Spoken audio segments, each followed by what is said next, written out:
श्री स्वामी समर्थ. तुम्हा सर्वांचं माझ्या चॅनलमध्ये मनापासून स्वागत आहे. तर आज माझ्यासाठी खूप छान असा दिवस आहे, कारण की गुरुचरित्र पारायणाला सुरुवात होते आहे आणि हा व्हिडिओ थोडासा लेट भेटतो आहे तुम्हाला.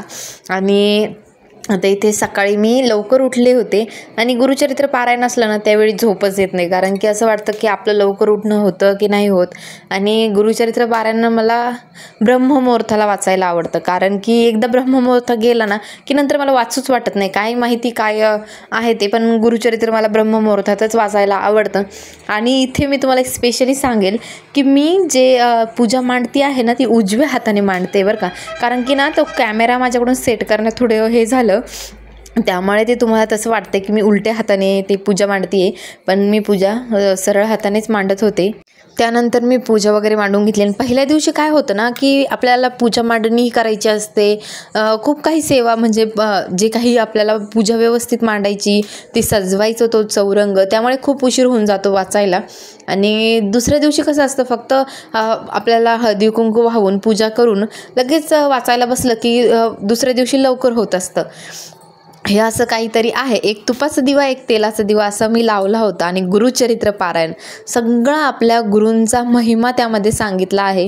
काय माहिती की गुरुचरित्र पारायण एवढा का जीव की प्राण आहे आपल्या सगळ्याच सेवेकऱ्यांचा. गुरुचरित्र पारायण एक आवडीचा विषय आहे. आणि मी तुम्हाला सांगेल की आपल्या बापाची सेवा म्हणजे आपण स्वामींना आपला बाप मानतो बघा, म्हणजे आपले आई वडील आप्तबंधू सोयरा सखा सगळं स्वामी आहे. तर आपल्या बापाची सेवा करायला कधीही लाजू नका आणि आपल्या बापाचा प्रचार प्रसार करायलाही कधी लाजू नका. आता खूप जण मला म्हणतात की सेवा करताय तर तो व्हिडिओ दाखवणं गरजेचं आहे का? अरे हा एक आमच्या बापाचा प्रसार आहे. आम्ही आमच्या स्वामींना घराघरामध्ये पोहोचवत आहे. ज्या सेवेकरांच्या मनामध्ये खूप म्हणजे त्यांच्या आयुष्यात खूप अडचणी दुःख आहे, त्यांच्यापर्यंत आम्हाला स्वामींना पोहोचवायचं आहे, हाच एक ध्यास घेतलेला आहे. आणि सेवा करता करता अनुभवही आला होता, दिव्यात फुल उमटलं होतं. तर हेच काहीतरी असं आहे की सेवा करा आणि सेवेकरी व्हा, हाच उद्देश असतो. आणि ज्यांना कोणाला खूप त्रास आहे, संकट आहे, तुम्हाला माहिती आहे स्वामींचा चमत्कार काय आहे हे सगळ्या सेवेकऱ्यांना माहिती आहे. आणि स्वामी ज्याच्या आयुष्यात गेले त्याचं योगक्षेम स्वामी चालवतात. तर हीच खरी गोष्ट आहे. आणि प्रत्येकाच्या आयुष्यामध्ये आम्हाला स्वामीला पोहोचायचं आहे. ह्या यूट्यूब चॅनलच्या माध्यमातून, ह्या व्हिडिओच्या माध्यमातून मी प्रयत्न करत आहे. आणि तुमच्या सगळ्यांची साथही छान आहे. खूप सेवेकरांचे मेसेज येतात की ताई आम्ही सेवेला सुरुवात केली, खूप छान वाटतं श्री. तर आता फायनली जे काही गुरुचरित्र पारायण आहे त्याला सुरुवात झालेली आहे.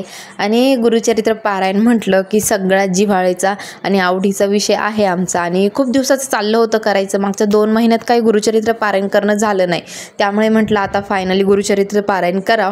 पण त्या पारायणामध्ये काय माहिती स्वामींच्या मनात काय होतं आणि काय नाही. त्या पारायण करण्याच्या अगोदर डिसाईड केलं की आज पारायण करायचं आहे. आणि मध्येच माझ्या डोळ्याला जे मी आपण दिवा लावतो, काडी पेटवतो, ती काडी खाली पडून माझ्या डोळ्याला लागली. तुम्हाला समोर दिसेलच आता की माझ्या डोळ्याला भरपूर असं जखम झालेली आहे.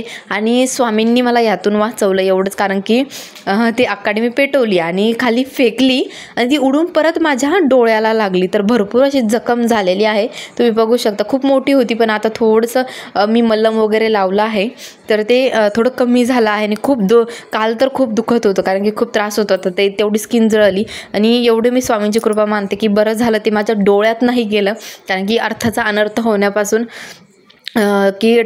तो अनर्थ होण्यापासून टळला आणि दुर्घटना होण्यापासूनही वाचली. मला खूप भीती वाटली. त्यानंतर मी खूप विचार केला की स्वामी मला, म्हणजे मी खूप घाबरली होती. म्हटलं म्हणजे मी घाबरली ह्यासाठी की बरं झालं ते माझ्या डोळ्यात नाही लागलं. आणि असाही खूप त्रास होतो आहे. पहिल्या दिवशी ते खूप दुखून जातं, कारण की आपली स्किन थोडी जरी जळाली तर आपल्याला खूप त्रास होत असतो. तर मीही तसंच काहीतरी झालं, खूप त्रास होत होता. पण मग गुरुचरित्र पारायण करणं खूप गरजेचं होतं. आणि ज्या क्षणी मला ते लागलं ना, मला असं वाटलं की गुरुचरित्र पारायण माझ्याकडून कंप्लीट होतं की नाही, कारण की ते डोळा खूप म्हणजे मला उघडताही येत नव्हता डोळा, एवढं मला त्रास होत होता. पण स्वामींना रात्री प्रार्थना केली आणि सगळी तयारी मी ऑलरेडी करून ठेवलेली होती की स्वामी मला गुरुचरित्र पारायण करायचं आहे. म्हणजे मी एकदा ठरवलं ना की करतेच, तर करायचं आहे म्हणून. आणि दुसऱ्या दिवशी उठले तर त्या दिवशी मला डोळाही उघडता येत नव्हता, पण टचवूड सगळं चांगलं झालं. तर सगळ्यांना श्री स्वामी समर्थ.